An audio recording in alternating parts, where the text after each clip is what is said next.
প্রথমত আমরা এই অবৈধ সরকারের অবৈধ ঘোষণা মানি না। সুতরাং এই ব্যাপারে আমাদের সুস্পষ্ট বক্তব্য, বাংলাদেশ আওয়ামী লীগ স্বাধীনতা পূর্বপর যেই ভূমিকা বাংলার মানুষের জন্য করেছে এবং এখনও বাংলাদেশ আওয়ামী লীগ শেখ হাসিনার নেতৃত্বে সংগঠিত আছে, তাদের কার্যক্রম পরিচালনা করছে।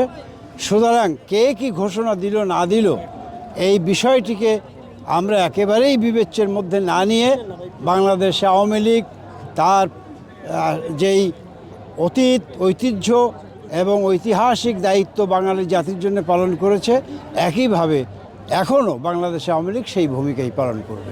অভিযোগ রয়েছে আপনাদের দলীয় নেতাকর্মীদের উপর খুব অত্যাচার নির্যাতন চলছে বাংলাদেশে, সেহেতু যখন বিচার পাচ্ছে না দলীয় নেতাকর্মীরা, সেই ব্যাপারে আপনারা দলীয়ভাবে সাংগঠনিকভাবে আন্তর্জাতিক মহলের সাথে কিভাবে আপনাদের নেতাকর্মীর নিরাপত্তা চেয়ে কোন কার্যক্রমটা চালাচ্ছেন? এখন অভিযোগ থাকবে কেন? এটাই তো বাস্তব সত্য যে বাংলাদেশের আওয়ামী পরিবারের প্রতিটি ঘরে ঘরে ঢুকে একদম প্রথম শ্রেণীর নেতা থেকে শুরু করে ওয়ার্ড লেভেলের নেতৃত্ব পর্যন্ত তাদের গ্রেপ্তার, তাদের নির্যাতন, তাদেরকে মবক্রেসি করে তাদেরকে ধরে নিয়ে মারপিট করে অর্থ দাবি করছে এবং তারপরে তাদেরকে জেলে দিচ্ছে, পুলিশের কাছে দিচ্ছে।